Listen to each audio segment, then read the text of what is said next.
तो स्वागत है आपका 20 डेज ट्रांसफॉर्मेशन सीरीज के एपिसोड नंबर 16 में। तो जो आज की वर्कआउट होने वाली है ये है कंप्लीट एक साइड फैट ओरिएंटेड वर्कआउट, जहां पे बेसिक केवल 5 वर्कआउट करेगा। ये 5 workout one of the best और इफेक्टिव वर्कआउट आपके लिए होने वाले हैं। बट मैं वर्कआउट के साथ क्या बोलता हूं जरूरी वो है डाइट चार्ट। तो चाहते हो free of cost diet chart लेना तो यूजर आईडी इंस्टाग्राम पे यहाँ पे फ्लैश हो रहा है, मैसेज करो, फॉलो करो, within 24 hour diet chart आपके फोन में होगा। तो आइए स्टार्ट करते हैं डे 16 वर्कआउट। सो स्टार्ट करेंगे 2 workout as a warm up. तो पहली जो वार्म अप में वर्कआउट है वो बेसिकली होने वाली है टो रीच। ये वन ऑफ द बेस्ट और इजीएस्ट वर्कआउट में काउंट होता है।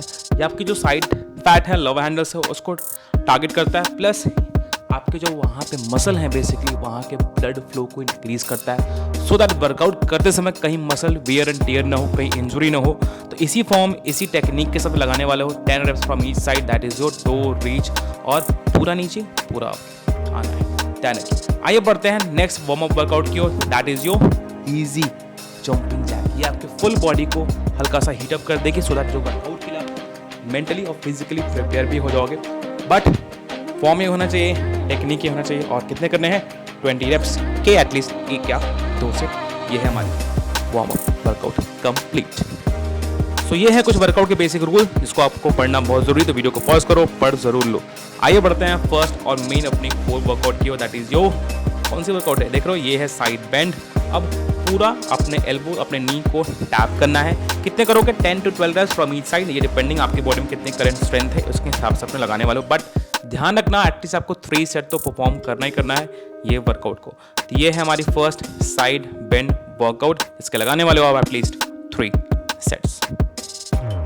अब जो हमारी नेक्स्ट वर्कआउट है वो है साइड बेंड। अब यहाँ पे हम सुमो स्क्वाट्स की पोजीशन पे आ जाएंगे सिंपल। उसके बाद अपने एल्बोज अपने नी को टैप करेंगे। ये जो लव हैंडल्स का सबसे नीचे वाला पार्ट है वहाँ पे टारगेट करता है। इजी और इफेक्टिव वर्कआउट है, इससे इजी कुछ और हो नहीं सकता। अगर इतना भी नहीं कर पा रहे हो तो भाई साहब वर्कआउट को छोड़ देना चाहिए और दुनिया भी छोड़ देना चाहिए आपको। ये है फॉर्म हमारी सेकेंड वर्कआउट की, दैट इज जो साइड बेंड। आइए बढ़ते हैं अपनी नेक्स्ट वर्कआउट की ओर। अब जो हमारी नेक्स्ट वर्कआउट है ये है बेसिकली डंबल के साथ, और मैंने एक स्टेपर भी यहाँ पे रखा है। स्टेपर की मदद से आप साइड बेंड लगाने वाले हो। देख रहे हो केवल आगे झुकना है और पीछे जाना है, सिंपल है, रिदम है। इसी रिदम के साथ हल्का सा नी जो हमारी है वो बेसिकली बेंड होगी, सो दैट जो हमारा लव हैंडल्स है, हमारा टायर्स है, हमारे साइड फैट है, स्टबर्न फैट है, वहाँ पे ज़्यादा से ज़्यादा टेंशन क्रिएट हो सके। इस बात का आपको ध्यान रखना है। कितने लगाने वाले हो? At least 10 to 12 set from each side. Same वैसे इस बॉक्स को हम रखेंगे दूसरे साइड। अगर बॉक्स नहीं है तो कोई बात नहीं, कोई सी भी इस हाइट की इक्विपमेंट्स का नीड आप कर सकते हो। चाहो तो एक पैर को अपने स्टेयर्स पे भी लगा सकते हो, डिपेंडिंग आप किस तरीके से करते हो। तो घर पे पूरे इक्विपमेंट्स आपके पास हैं, परेशान होने की बिल्कुल भी जरूरत नहीं है। बॉटल से भी करना चाहो बॉटल से भी कर सकते हो, अगर ईट से करना चाहो तो आप ईट से भी परफॉर्म कर सकते हो। दोनों ही रिजल्ट उतने ही देने वाले हैं। तो ये है हमारी थर्ड वर्कआउट, सम डंबल साइड रीच, जो आप लगाने हो कितने? 3 सेट 10 रेपिटेशंस के। आइए बढ़ते हैं next workout, that is your plank jacks. अब ये बेसिकली जो आपका कोर है, आपका जो लव हैंडल्स है, दोनों को इक्वली टारगेट करता है। प्लस ये लोअर पाउच के लिए बहुत इफेक्टिव वर्कआउट है। जिनको सी सेक्शन के बाद में नीचे वाला पार्ट है वो अगर स्किन लूज हो गई है उसके लिए वन ऑफ द बेस्ट और one of the easiest workout में ये काउंट होगा। तो प्लैंक जैक्स लगाने वाला हो कितने आप? 10 reps from each side, at least 3 set perform करोगे। ओके आइए बढ़ते हैं अपनी नेक्स्ट वर्कआउट की ओर। अब जो हमारी नेक्स्ट वर्कआउट है ये बेसिकली होने वाली है साइड टोटल बेंड।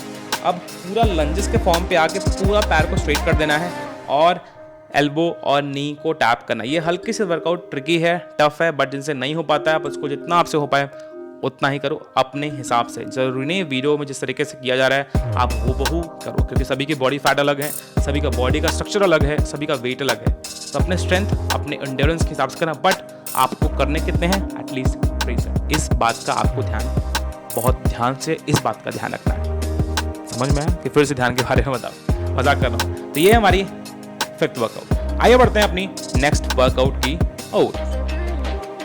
जो मैं नेक्स्ट वर्कआउट है वो बेसिकली होने वाली है साइड लेग किक। अब सिंपल पैरों को ऊपर नहीं ले जाना है, सामने की तरफ किक करना है और अंदर की तरफ पुश करना है। इनसाइड पुश और आउटसाइड किक, सिंपल। ये आपके जो लव हैंडल्स है प्लस सबसे लोअर पाउच बेली का वहाँ पे टारगेट करता है। ये इसके 2 मसल ग्रुप हैं, यानी कि लव हैंडल के साथ साथ आपके लोअर बेली को भी फिक्स करता है। तो इसके मल्टीपल ऑफ बेनिफिट्स, कोई वर्कआउट ऐसी होती है जहाँ पे आपको मल्टीपल ऑफ बेनिफिट्स मिल जाते हैं। तो इसके आप लगाने वाले हो 10 reps फ्रॉम ईच साइड। इस बात का ध्यान आपको रखना है। ये हमारी 6th वर्कआउट।